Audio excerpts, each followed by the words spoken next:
What's up, everyone? It's Matt Mrozik, and this will be a short review of this really nice quarter-scale custom Sabertooth kit that I'll be doing for a client in the near future. He's a couple weeks away. I've got about 8 or 9 projects lined up now, so I'm not taking any more projects on for a while because I'm out of space for boxes. So people who ship me stuff like, look, I can't take it. I literally have no room to keep it, so you got to ship it yourself and then ship it to me or do something else because I'm out of space. So, but this is a great piece. It's really nicely done. It's heavy.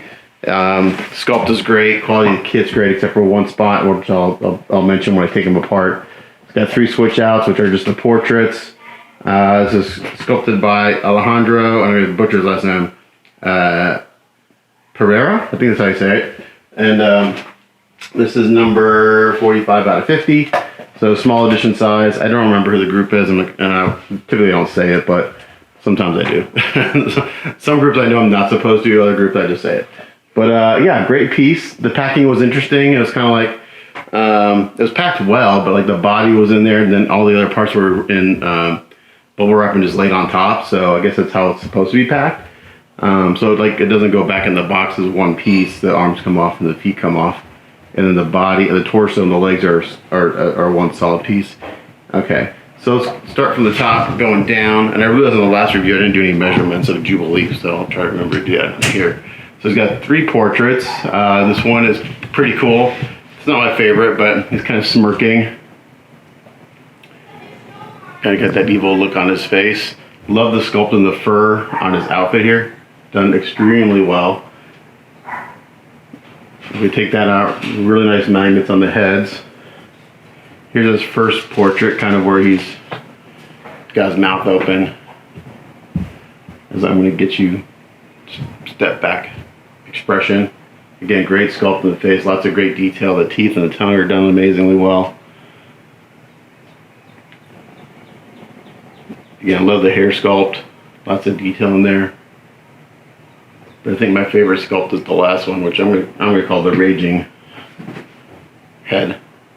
But here he is, full head of hair, just really pissed off. Really like that. Again, great texture in the skin. Great texture in the fur. So those are the only 3 switch outs. And as we move down the sculpt, I love his muscle definition. It's not too crazy ripped and jacked up. Sometimes these sculpts can get a little crazy with the muscles. I think this is done really well. He's muscular but not overly muscular. A lot of times they give him a big cod piece, which is like, why do superheroes have such big cods? I don't get it. But this guy's like proportionate. Great detail everywhere. Nice texture in the outfit. The magnets for the most part are really nice and strong, except for one, which I'll point that out here in a little bit. Again, the hands come off and the arms are a separate piece.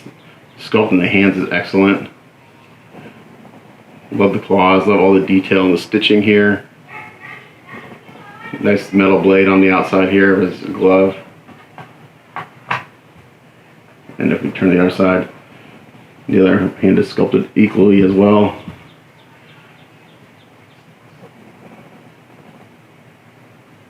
Again, I'm assuming this is by ownage. You can usually tell an ownage print because the quality is just, it's the best of the best.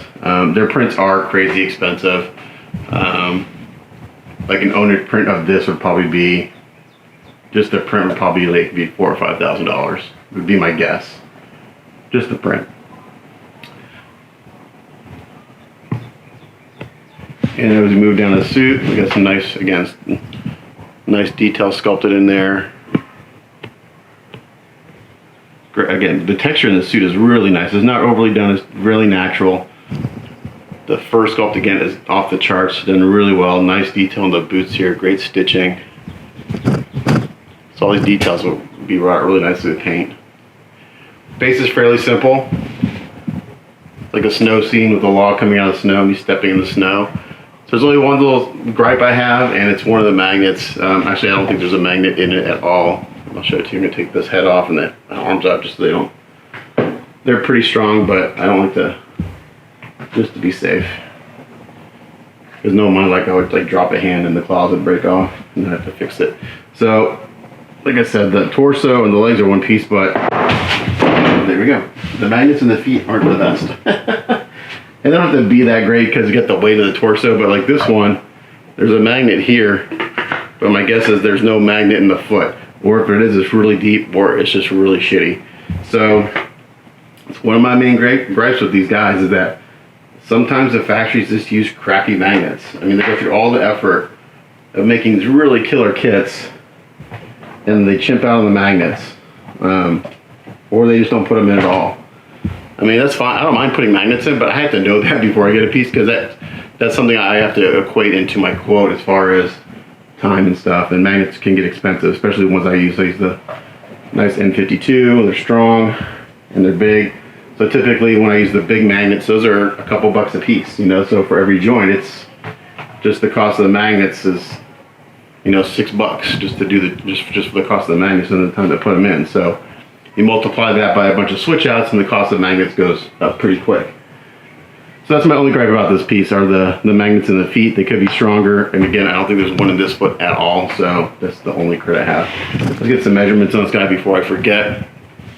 Overall, not huge, but a nice size.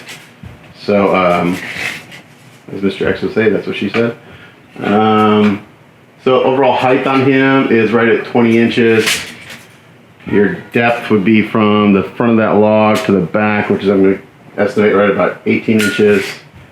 And then your width is from the outside of this claw to the outside of this shoulder, or elbow, would be about 17 inches. So it doesn't take up a ton of space. So the way you would display this, it would be more depth than anything, because, you know, because it's kind of displayed at a 45 on your shelf for like a 30-degree angle because of the way his face is turned. You probably want this facing out towards, you know, your audience, whatever. So, you know, display them at an angle on your display case or on the table. It doesn't take up too much space. Oh, I didn't look at the back of the sculpt. The back is done really well. Again, the fur sculpt is just off the charts. Really, really nicely done. It almost looks like the fur comes off here. My guess is that this was sculpted as a separate piece. Oh no, it's where the arm goes in. There's a little bit of a seam there, you can see. That's what I'm seeing. It's not bad. But yeah, great piece. So again, this is down the road. This is for the same client that sent me the Jubilee. So he sent me both at the same time. And we're going to do these in the next, I think, I have to look at my list, like next month or so. So he's 4 or 5 projects down the pipeline. So as always, thanks for watching. Stay tuned for the painting videos. When I get to them, I'll do videos on this and the Jubilee, because they're 2 pieces I've never done before. And I'm looking forward to doing them. So as always, thanks for watching. I'll catch you guys next time. Bye.